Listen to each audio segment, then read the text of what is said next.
কপালে সুখ লেখা না থাকলে সেই কপাল পাথরে ঠুকলেও কোনো লাভ নেই। এতে কপাল যথেষ্টই ফুলে যাবে, কিন্তু ভাগ্য একটু ফুলবে না। কিছু মানুষ দুঃসময়ে আপনার সাথে সাক্ষাৎ করবে।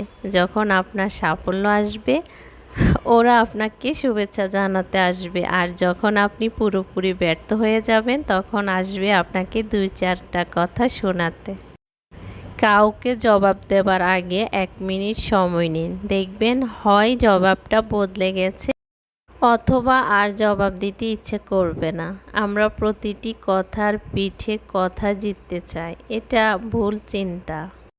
জবাব দেওয়ার চেয়ে জবাব না দেওয়াটাই অনেক বেশি শক্তিশালী। আসসালামু আলাইকুম, আমি শামিমা আফরোজ বলছি ঢাকা থেকে।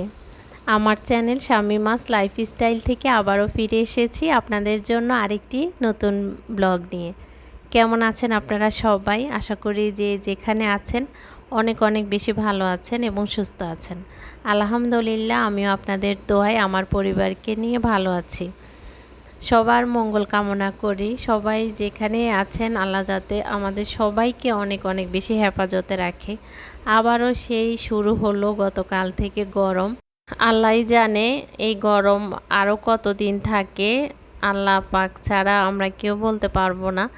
তো আমরা আল্লাহর কাছে দোয়া করি আল্লাহ যাতে আমাদের এই কঠিন সময় থেকে আমাদেরকে রক্ষা করে, যাতে তাড়াতাড়ি এই গরমটাকে শীতল করে শীতল বাতাস ঠান্ডা হাওয়া বয়ে দেয়। আমাদের সবার এই প্রত্যাশাই থাকবে। এখন থেকে যারা আমার ভিডিওটা দেখা শুরু করেছেন, প্লিজ একটা লাইক দিবেন। আপনাদের একটা মূল্যবান লাইক আমার ভিডিওটাকে অসংখ্য অসংখ্য আপু ভাইয়াদের কাছে পৌঁছে দিতে অনেক বেশি সাহায্য করবে। লাইকটা দিতে কিন্তু ভুলবেন না। অনেক আপুরাই আমার চ্যানেলে নতুন নতুন আসতেছেন। আমার মাশাআল্লাহ করে ভালোই ভিউ হচ্ছে আগের চাইতে। অনেক অনেক শুকরিয়া। যতটুকু হচ্ছে এটা অনেক আপুদের কাছে হয়তোবা অনেক অল্প, কিন্তু আমার কাছে অনেক বেশি, কারণ আমার চ্যানেলটা এর চাইতে খারাপ ভিউ হইতো। এখন আলহামদুলিল্লাহ মোটামুটি ভালোই হচ্ছে। এভাবে আমার সাথে যারা আছেন এভাবে থাকবেন।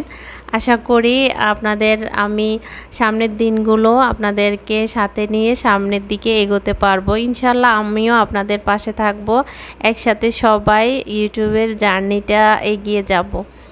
তো সকালের কাজকর্ম দিয়ে আর এই তো ভিডিওটা শুরু করেছি। আমাদের কাজকর্ম রেগুলার যেগুলো থাকে এগুলো নিয়ে আমরা আসলে মূলত লাইফস্টাইল ব্লগ করে থাকি, আমাদের সংসারের কাজকর্ম। তো এগুলো সবসময় আপনাদের সাথে শেয়ার করি। যেসব আপুরা আমাদের এই লাইফস্টাইল ভিডিও দেখতে পছন্দ করেন তাদের জন্য আসলে মূলত এই ভিডিওটা। তো দেখা শুরু করবেন আর ফুল ভিডিওটা দেখবেন। আজকের ভিডিওতে একটা স্পেশাল জিনিস বানিয়েছি আমি নিজ হাতে আমার ঘরের জন্য।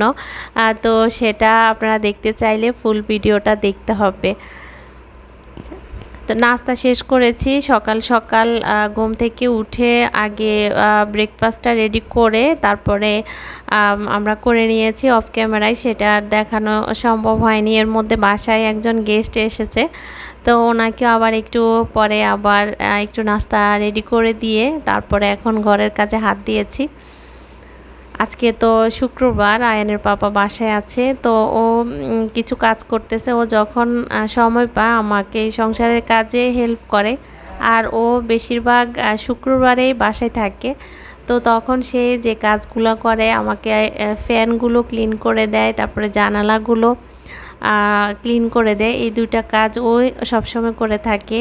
আমার এটা আসলে অনেক বড় একটা উপকার করে, তো সেটাই করে নিচ্ছে। আজকে জানালাগুলো ক্লিন করে আমাকে দিচ্ছে, তো সেটাই একটু ভিডিও করে নিচ্ছি। ও জানালাটা ক্লিন করতেছে, পাশে থেকে আমি ভিডিও করেছি।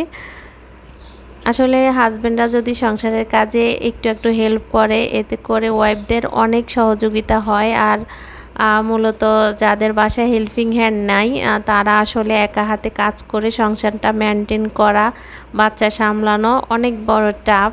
তো এক্ষেত্রে যদি হাজব্যান্ডরা একটু সহযোগিতা করে তাহলে ওয়াইফদের অনেকটাই মনে হয় একটু শান্তি মিলে আর কি। তো আলহামদুলিল্লাহ আমার হাজব্যান্ড আমাকে মোটামুটি সাহায্য করে। আল্লাহ পাকের কাছে অনেক অনেক শুকরিয়া। আর আমার হাজব্যান্ডের জন্য দোয়া করি আল্লাহ যাতে তাকে নেক হায়াত দান করে, সুস্থ রাখে, এভাবে যাতে আমরা যতদিন বেঁচে থাকি এভাবে যাতে আমাদের দিনগুলো আমরা কাটাতে পারি। আমার ভিডিওগুলো আপনাদের কাছে কেমন লাগে জানি না, যদি কোনোখানে একটু ভালো লেগে থাকে তাহলে প্লিজ আমার চ্যানেলটি সাবস্ক্রাইব করে পাশে থাকা বেল বাটনটি অন করে দিবেন। এতে করে আমি যখন নতুন কোনো ভিডিও দিব সেটা আপনারা সময় সুযোগ করে দেখে নিতে পারেন। এই কাজটি যারা অলরেডি করে ফেলেছেন তাদেরকে অসংখ্য অসংখ্য ধন্যবাদ। এর মধ্যে আমার তো ঘরের ক্লিনিংয়ের কাজগুলো শেষ হয়েছে। আমি এর মধ্যে কিন্তু অনেক কাজই করেছি অফ ক্যামেরা। আসলে ভিডিও অন করে কাজ করতে অনেকটা সময় লাগে, যারা আমরা এই ধরনের ভিডিও করি তারা তো জানি। তো এই জন্য কিছু কাজ ছিল, আজকে আয়ানের পাপা যেহেতু বাসায় ছিল ওকে নিয়ে আমি অনেক কাজই করেছি, তো সেগুলো আর আপনাদের সাথে শেয়ার করিনি। এখন চলে এসেছি আমি রান্নাঘরে, রান্না করব। আজকে ভেবেছিলাম একটু রোস্ট পোলাও করব, তো আর করি নাই, সেটা ভাবছি যে সন্ধ্যার পরে করব। আর দুপুরবেলা যেহেতু অনেক কাজ করেছি, ঘরের অনেক কাজ করেছি, এজন্য আর সময় পাইনি। তো ভাবলাম যে হালকা পাতলা কিছু করে নিই, তো সেজন্য আমি লাউ নিয়েছি, চিংড়ি মাছ দিয়ে রান্না করব, আর সাথে আমি কই মাছ নিয়েছি, এটা ভাজি করব। একদম হালকা পাতলা খানা আজকে দুপুরের হবে, তারপরে রাত্রে ভালো মন্দ কিছু রান্না করব। তো সেগুলোই আমি ক্লিন করে নিয়েছি, আর লাউটা কেটে এখন ধুয়ে নিচ্ছি। আমি লাউ অনেক সময় ধুয়ে কাটি, আবার অনেক সময় ধোয়ার পরে কাটি। জানি লাউ সবজি এই ধরনের আসলে জিনিসগুলো ধুয়ে কাটলে ভালো হয়, কিন্তু আমি কেন জানি সেটা পারি না করতে। আমার কাছে মানে ধুয়ে রান্না করতে বেশি ভালো লাগে। অনেক সময় মনে হয় যে বটিতে কোনো ময়লা আছে কি না, কাটার পরে যদিও সব কিছু ক্লিন করে নিই তারপরেও মানে আমার কাছে ভালো লাগে না আর কি, এই জন্য আবার ধুয়ে নিয়েছি। আর আজকে কিছু রিফিল করব, তো সেগুলোই রিফিল করে নিচ্ছি, তেলের জারে তেলটা রিফিল করে নিচ্ছি। কিছু শুকনো বাজার এনেছে স্ন্যাক্স টাইপের আর কি, তো সেগুলো এখন রিফিল করে নিব। আর এই তো এখানে আমরা প্রতিদিন সকালে ইসবগুলের বসি, তোকমাই, চিয়া সিড এটা খাই হাজব্যান্ড ওয়াইফ দুইজনেই। তো আমার তোকমাইটা শেষ হয়ে গেছে, তো সেটা এনেছে আর সেটাকে এখন রিফিল করে নিচ্ছি।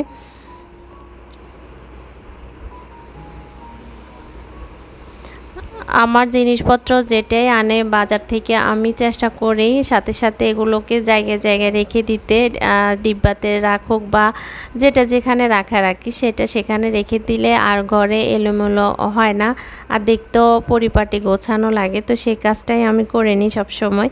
আর এখানে পাস্তা এনেছে, আয়ানের অনেক পছন্দের একটা খাবার, তো পাস্তাটাও শেষ হয়ে গেছিলো, তো বলেছি যে পাস্তাটা আনার জন্য। তো এখানে 3 রকমের পাস্তা এনেছে, মানে 3 ডিজাইনের, এভাবে রান্না করলে দেখতে সুন্দর লাগে, তো এই জন্য ওইভাবে করে এনেছে। আর আয়ানের এখানে কিছু বিস্কুট এনেছে, যদিও বিস্কুট আনার পরে 2-3 প্যাকেট খোলা হয়ে গেছে।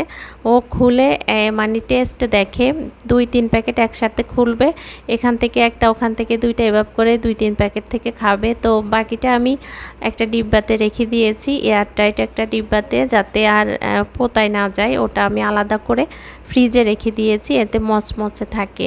আমরা অনেকে চানাচুর খাই বা বিস্কুট খাই বা মুড়ি, এইসব জিনিস যদি অনেক দিন আপনারা রাখতে চান তাহলে ফ্রিজে বক্সে পরে রেখে দিবেন, আপনার জিনিস মচমচে থাকবে আর খেতেও সেই আগের স্বাদটাই পাবেন, এভাবে করে রাখা যায়।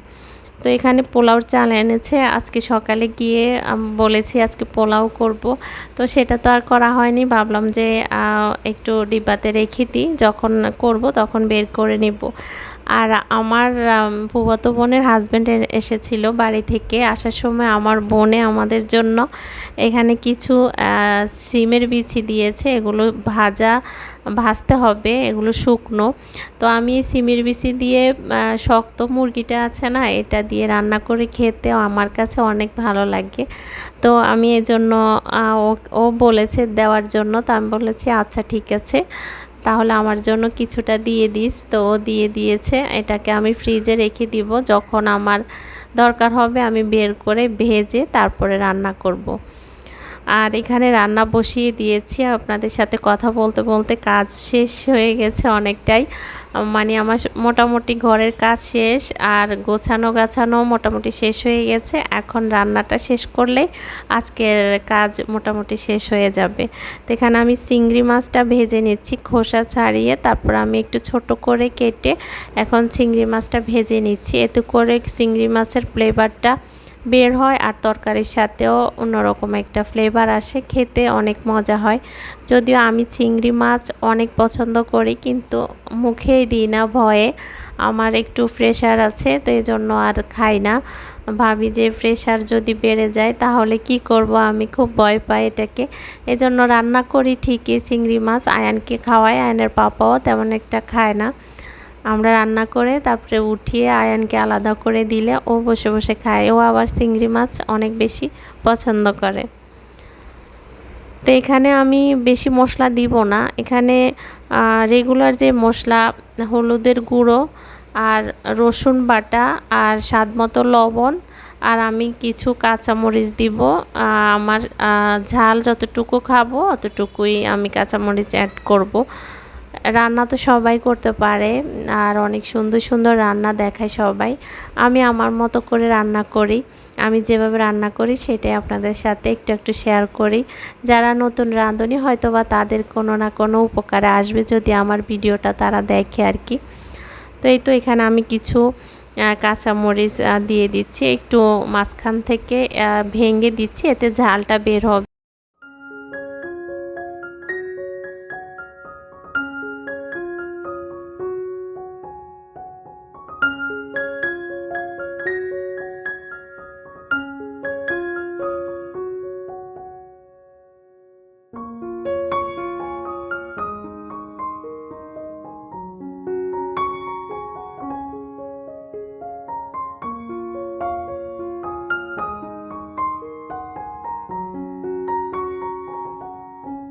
তো এখন তেল উঠে গেছে আর চিংড়ি মাছটাও কষানো হয়ে গেছে, ভালো একটা গ্রান বের হয়েছে। এই পর্যায়ে এসে আমি লাউটা দিয়ে এখন ঢাকনা দিয়ে রেখে দিব। এর মধ্যে রান্নাবান্না শেষ হয়ে গেছে, আমি আর শ্যুট করিনি, খাওয়া দাওয়া করেছি।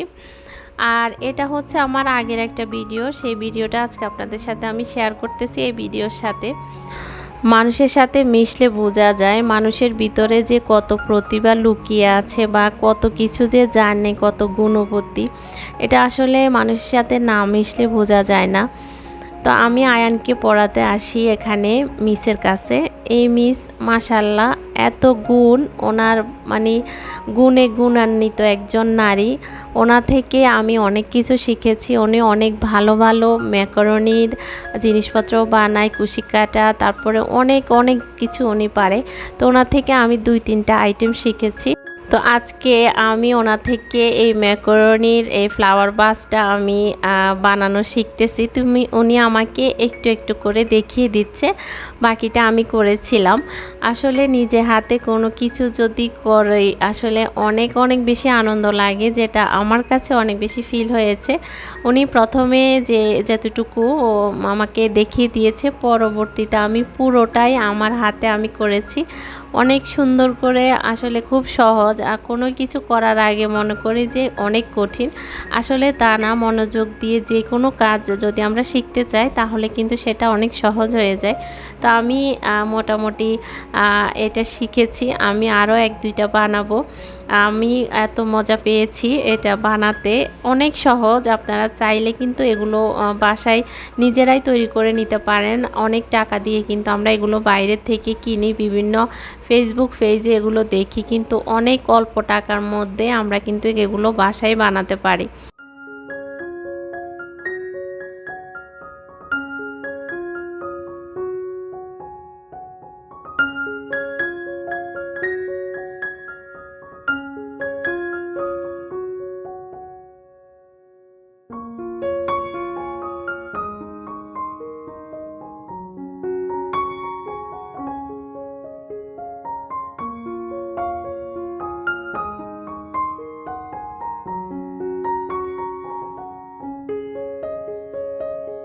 এই তো আমার ম্যাকারনির এই ঝুলন্ত ফ্লাওয়ার বাসটা বানানো শেষ হয়ে গেছে। এখন নিচ থেকে সুন্দর করে মিশে আমাকে এটা সাইজ মতো কেটে দিচ্ছে। এটা বানাতে আমাদের সর্বোচ্চ 1 ঘন্টার চাইতে কম লাগছে। আমি আসলে টাইমটা তখন দেখিনি, এরকমই লেগেছে, এর চেয়ে বেশি লাগেনি। একটা ম্যাকারনির এই ধরনের যদি ফ্লাওয়ার বাস বানাতে চান তাহলে কিন্তু 1 ঘন্টার মধ্যে আপনি বানিয়ে ফেলতে পারেন। তো এই তো আমাদের সুন্দর এই ম্যাকারনির ফ্লাওয়ার সেটটা বানানো হয়ে গেছে। দেখতে পাচ্ছেন অনেক সুন্দর হয়েছে, বাস্তবে কিন্তু দেখতে আরও সুন্দর। এখানে কালারটাও তো ভালো আসেনি। তো আমি বাসায় এনে কখন এটাকে হ্যাং করব সেই টেনশনে আমি অস্থির হয়ে গেছি। যাক, অবশেষে এই তো আমার এই ওয়ালটার মধ্যে এটাকে আমি হ্যাং করে নিয়েছি। আর এখানে একটা আর্টিফিশিয়াল ফ্লাওয়ার দিয়েছি। তো আমি এই ফ্লাওয়ারটা চেষ্টা করেছি অরেঞ্জের সাথে যাতে একটু সাদা বা সবুজের কম্বিনেশনটা হয়, তাহলে অনেক ফুটে উঠবে। দেখতে পাচ্ছেন কত সুন্দর লাগছে। তো আজকে এই পর্যন্তই, সবাই ভালো থাকবেন, আল্লাহ হাফেজ।